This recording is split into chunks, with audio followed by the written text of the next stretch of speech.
Spike Lee's films have been both praised and criticized as important cultural and historical documents. He first charmed audiences with his 1986 debut, She's Gotta Have It. He offered a frank depiction of urban racism with Do the Right Thing. And he made an interesting portrait of the controversial black nationalist leader Malcolm X. Clockers, his eighth film, is an adaptation of the Richard Price novel about life in the inner city.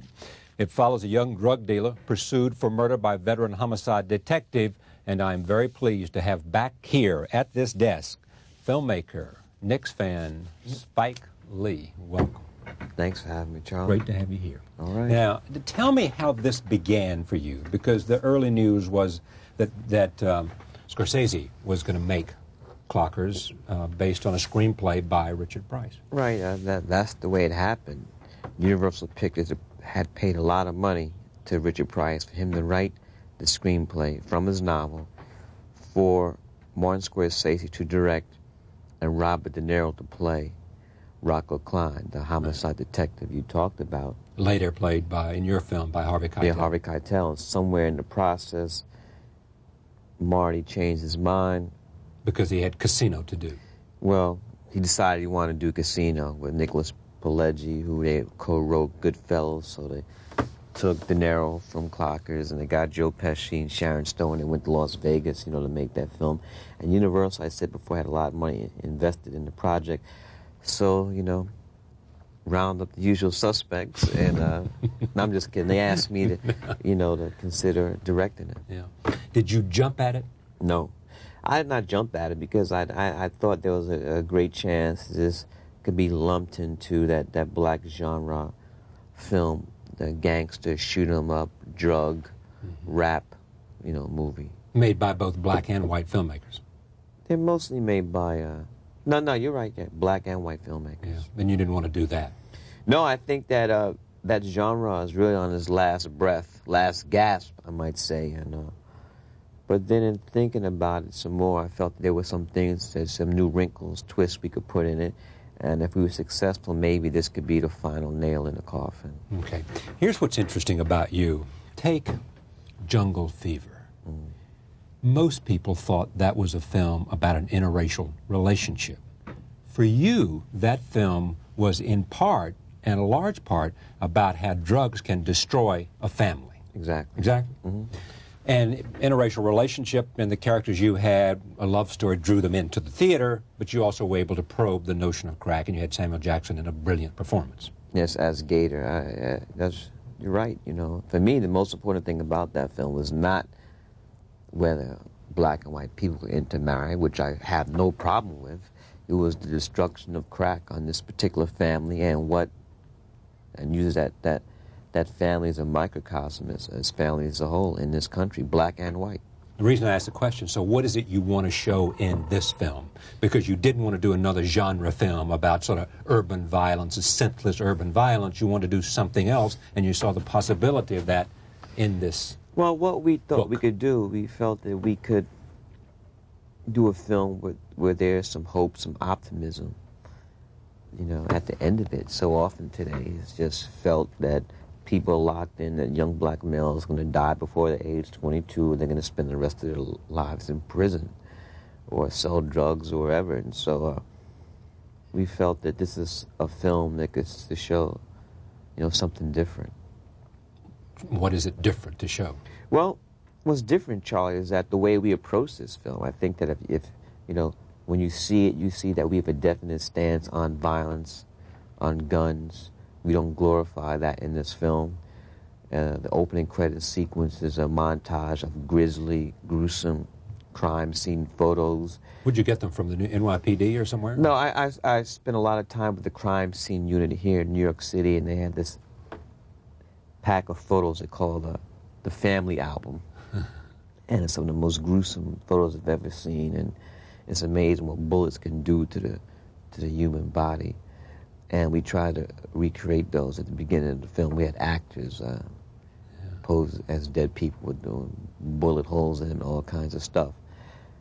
We just wanted to, and also we wanted to show that in the projects, not everybody there is selling crack or welfare mothers throwing their infants out the windows and that type of stuff. The majority of the people there are hard working, are trying, you know, to make ends, are decent people, and, you know, trying to find a better way of life. What you have here is two fascinating characters, which ought to make a good movie and certainly a good book. There were more characters in the book than you have time here to do in a film. Yes, I mean, Rich's his novel is 600 plus pages. And you got an hour and... We have 2 hours, and even in I mean, the drafts that Richard did for Scorsese, he had to cut it down. Tell me about the two characters and what makes them interesting and the competition between them. Well, the two characters are Rocco, played by Harvey Keitel, and Strike, played by a newcomer, Mekhi Phifer.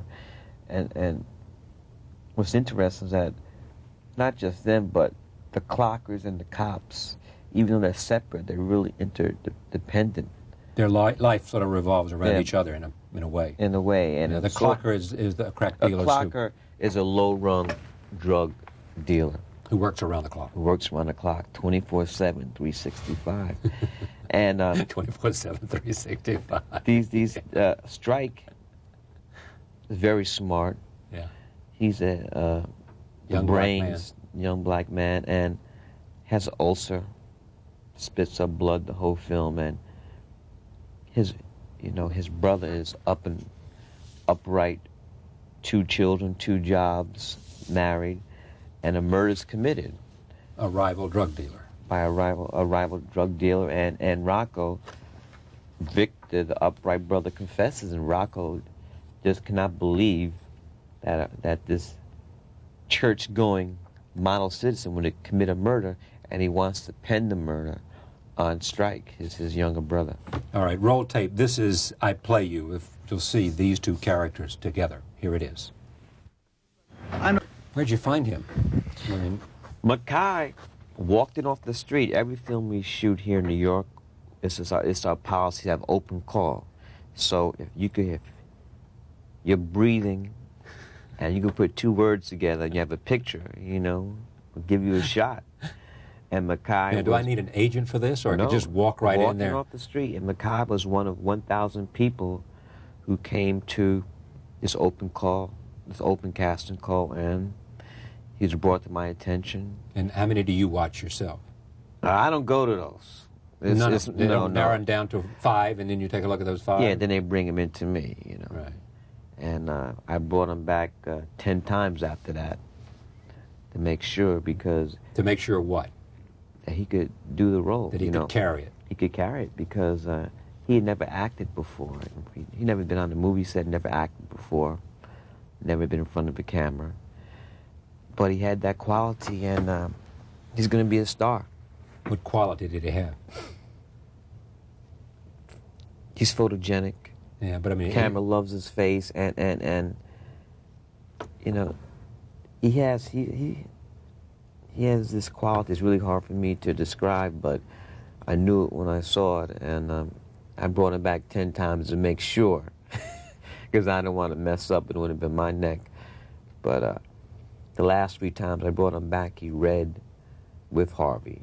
And one of the scenes we read was this thing right here, because I had to make sure that he would not get intimidated by Harvey, by Delroy Lindo, by John Turturro. You had to stand with these seasoned actors, great actors, toe-to-toe. And create credibility on the air. Exactly.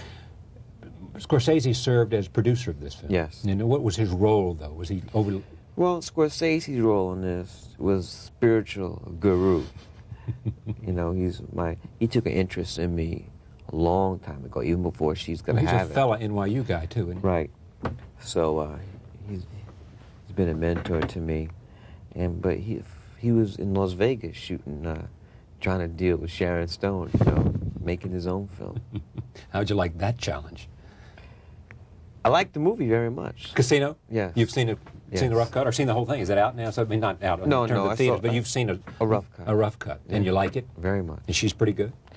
I like the film very much. No, Sharon Stone's good. Sharon Stone's How about De Niro?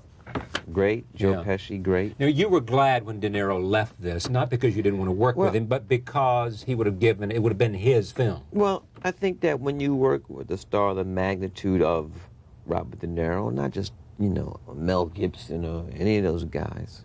Denzel Washington. Denzel Washington. You know, it's hard for them not to be in every scene. The scripts that Richard Price wrote for Scorsese, that was really, you know, a star vehicle for Robert De Niro.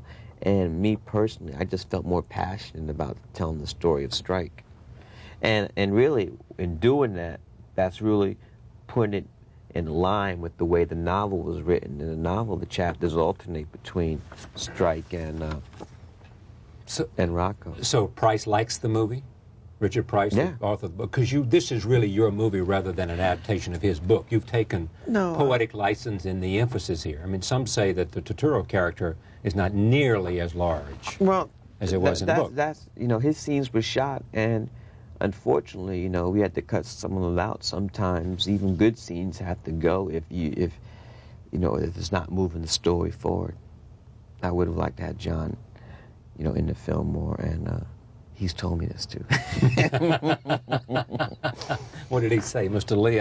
I'm really sorry that most of my good scenes ended up on your editing room floor. He's been a fan of my films, so, you know, he's felt we're cool. Yeah. But he would have loved to have seen some of that brilliant performance he gave you in the film.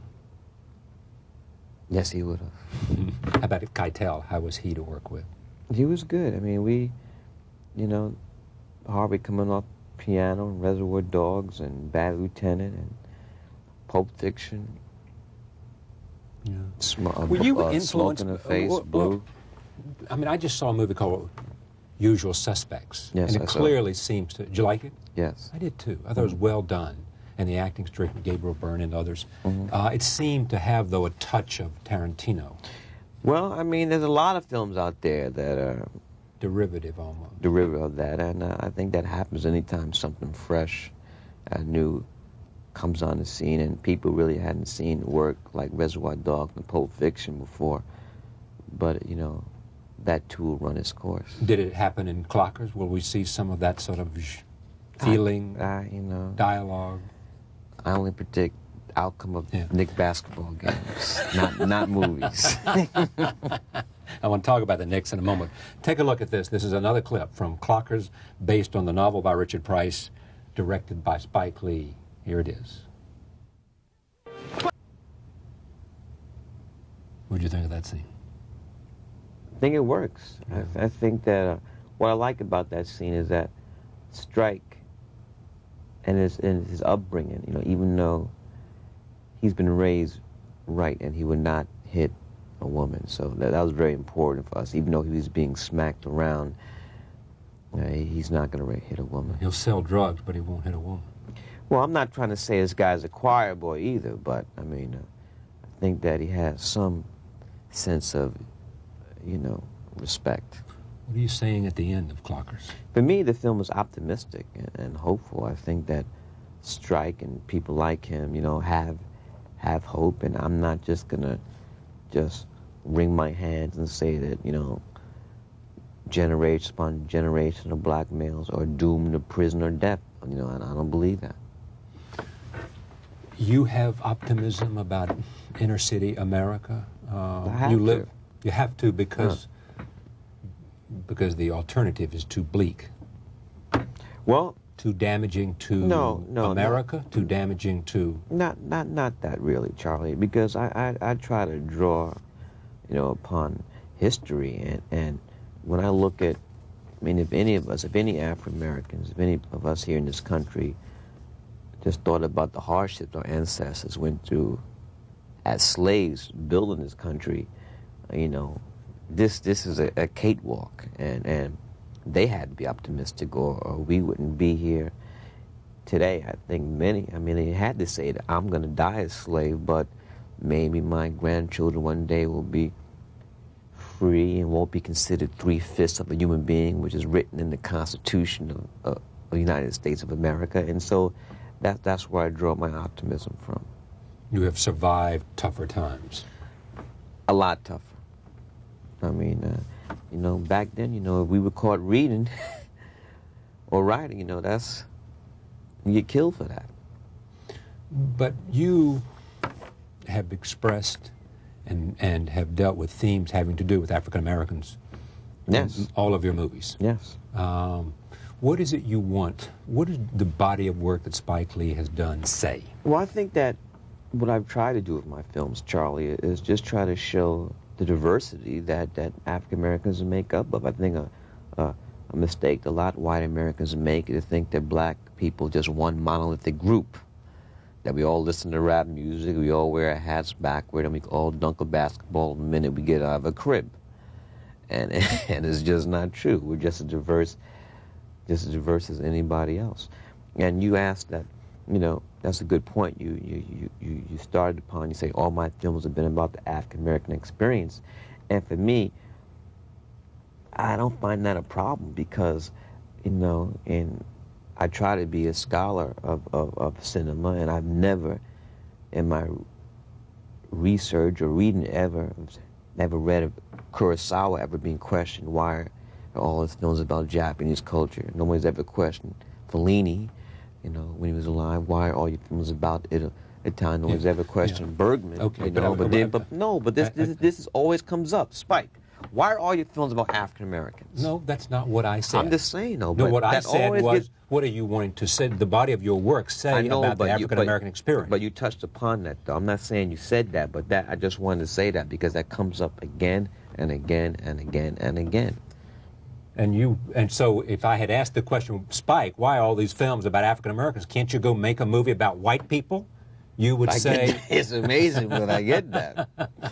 You would say, they don't say to Fellini, why don't you make a movie about Germans when he was alive? Or they didn't say to Kurosawa, why don't you make a film about Chinese?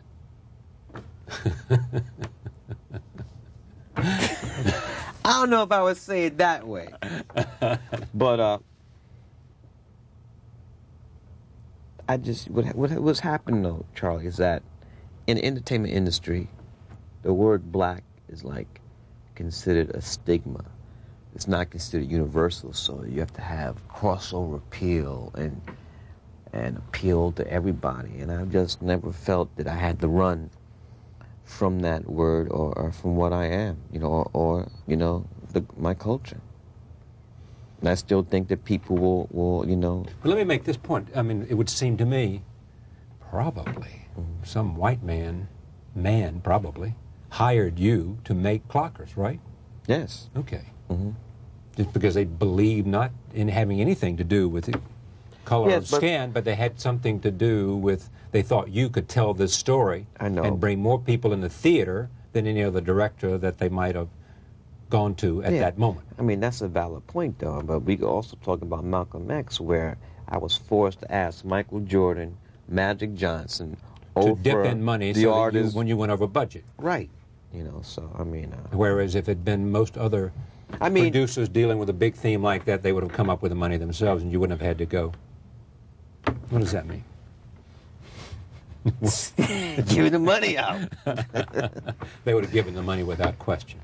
I think so. And you believe that you have not won Academy Awards or have received nominations because... I think that a lot has to do... I mean, Charlie, I just don't understand why people in this country still deny that race has a lot to do with things, the way things are done. I mean, I don't think there's coincidence that the year Do the Right Thing came out. What was Best Picture that year? I don't know. Driving Miss Daisy. That won Best Picture.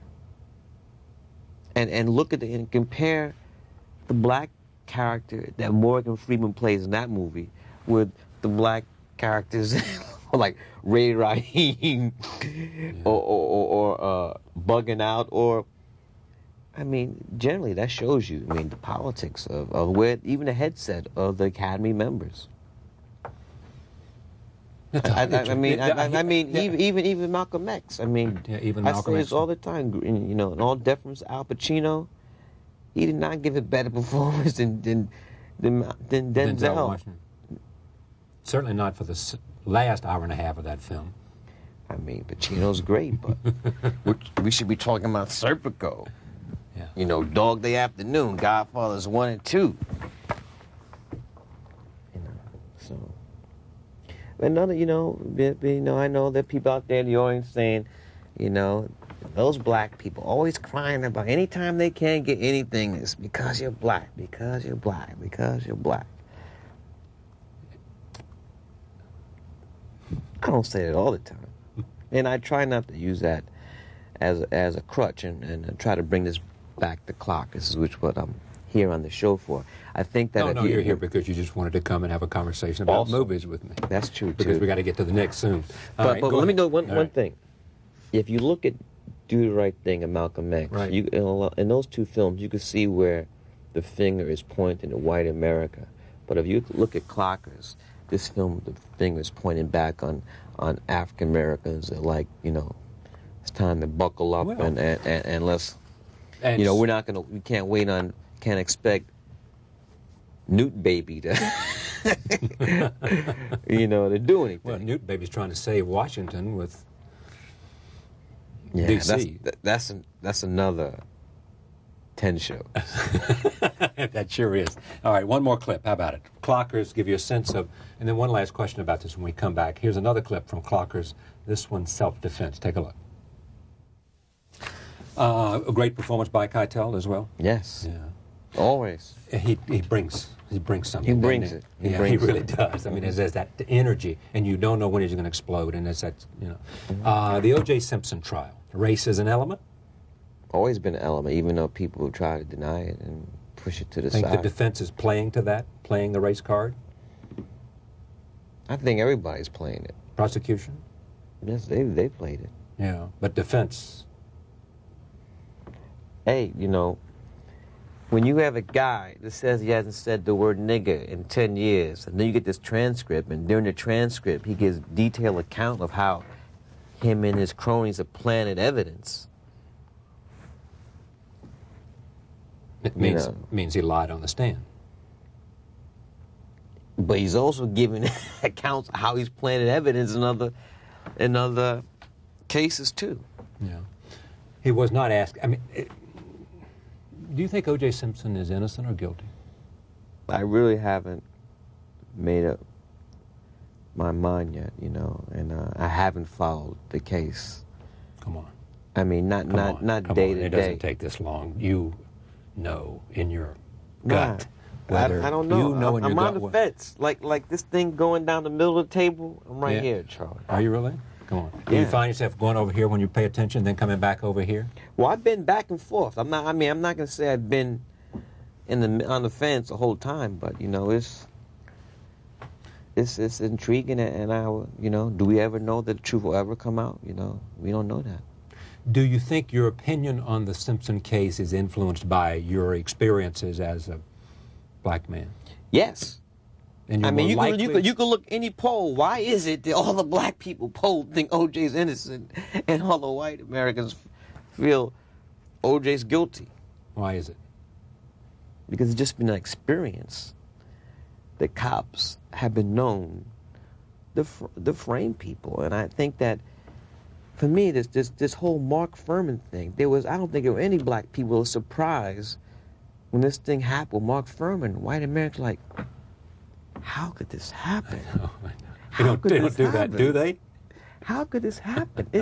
I just don't believe it. Yeah, and too many African Americans said, I've seen that. I know 100 times. They know what the deal is. Yeah. They were laughing at the screen when he said he hadn't said the word nigger in 10 years. We took the fifth, too, right? He did. Took the fifth 4 times. And he said, if you ask me any other questions, I'll take the fifth, including, but once you take the fifth for one question, you have to take it for all the questions. You can't selectively use the fifth. So whatever question they ask, he would have taken the fifth after that, because that's the way the law works. Let me move to the Knicks. Pat Riley, Miami Heat. Are you happy or are you sad that he's no longer the head coach of your beloved Knickerbockers?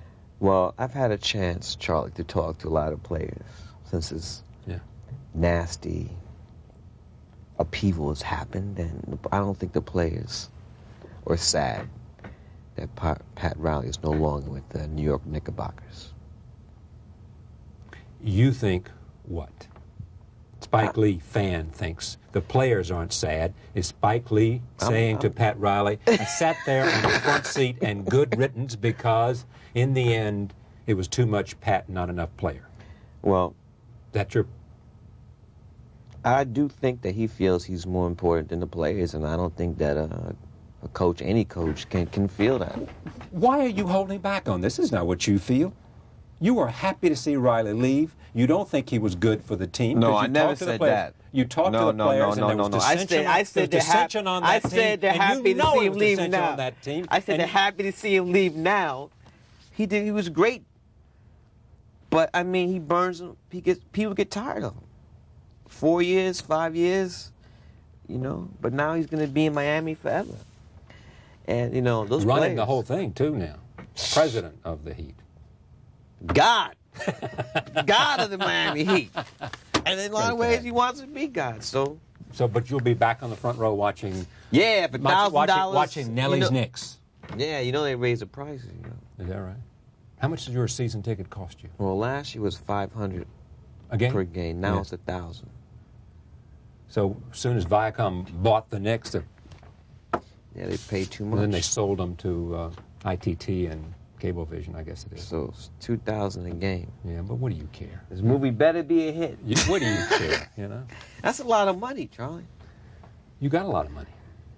Hey, 2,000 bananas for basketball a game. 41 games, they raise it. Who knows what the price is going to be for the playoffs? They better win, huh? Better. Great to see you. Good luck Thank on you. Clockers. Okay. Spike Lee. We'll be right back. Stay with us.